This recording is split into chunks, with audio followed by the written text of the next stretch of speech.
ഒന്ന് കയറിക്കും.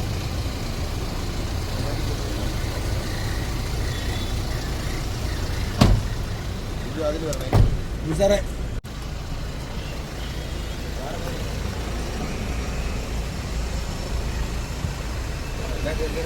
ഇന്ന് നമ്മുടെ ബഹുമാനപ്പെട്ട നമ്മുടെ പ്രിയപ്പെട്ട മന്ത്രി ഗണേഷ് കുമാറിൻ്റെ കൂടെയാണ് ഉള്ളത്.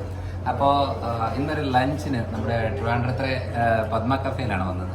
അപ്പം മിനിസ്റ്റർ എന്തൊക്കെയാണ് കഴിക്കുന്നത്, ഏത് അളവിലാണ്? കാരണം പൊതുവേ മിനിസ്റ്റർ അത്യാവശ്യം നല്ല വണ്ണമൊക്കെ ഉള്ള ആളായതുകൊണ്ട് അത്യാവശ്യം നല്ല ഭക്ഷണം കഴിക്കുന്ന ഒരാളാണല്ലോ. അപ്പോൾ നമുക്കത് ചോദിക്കാം. സാറ് ഇത് ഇഷ്ടമുള്ളതാണോ? സദ്യ ഭയങ്കര ഇഷ്ടമുള്ളതാണോ? അങ്ങനെയല്ല, ഇന്ന് ഡയറ്റില്ല. ഇന്ന് ഡയറ്റില്ല, സദ്യ ഉണാൻ പത്മ കഫേ തുടങ്ങിയപ്പോൾ തന്നെ നമ്മളെ പ്രസിഡന്റ് സംഗീതമായിട്ട് എന്നെ വിളിച്ചിരുന്നു. ഒരു ദിവസം പറഞ്ഞു, ഇന്നാണ് സൗകര്യം കിട്ടി, ഇന്നെങ്കിൽ വന്നു. ബ്രേക്ക്ഫാസ്റ്റ് കഴിക്കാമെന്നാണ് വിചാരിച്ചു, പക്ഷേ ലഞ്ചിലെത്തി. ഇത് സദ്യയല്ലേ ശരിക്കും? സദ്യ. ഇത് സാറിന് ഇതിനകത്ത് ഏറ്റവും ഫേവറേറ്റ് ആയിട്ടുള്ള ഫുഡ് ഏതാ? അതിനകത്ത് ഐറ്റം അച്ചാറാണ് മെയിൻ ഐറ്റം. പ്രഷറുള്ള ആളാണ്.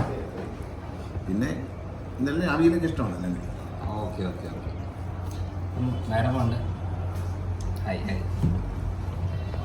ഓക്കെ.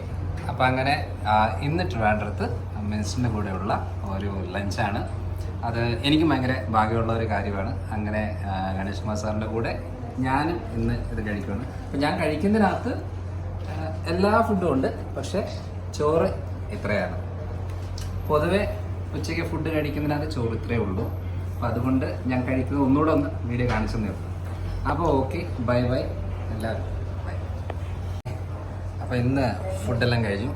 അതിനകത്ത് ശരിക്കും പറഞ്ഞാൽ മന്ത്രിക്ക് ഡയറ്റ് പറഞ്ഞു കൊടുക്കാൻ വന്ന ഡോക്ടറാണ്. പക്ഷേ എന്നെക്കൊണ്ട് മന്ത്രി 2 തരം പായസം, സദ്യ, അതേപോലെ ബോളി, പിന്നെ കുറേ സാധനങ്ങൾ ചേർത്തേച്ച് ശരിക്കും പറഞ്ഞാൽ എനിക്ക് ഇനി വണ്ണം കൂടുമോ എന്നൊരു സംശയമാണ് ഇപ്പോൾ മെയിനായിട്ടുള്ളത്. പക്ഷേ എന്തായാലും നല്ല ഫുഡായിരുന്നു.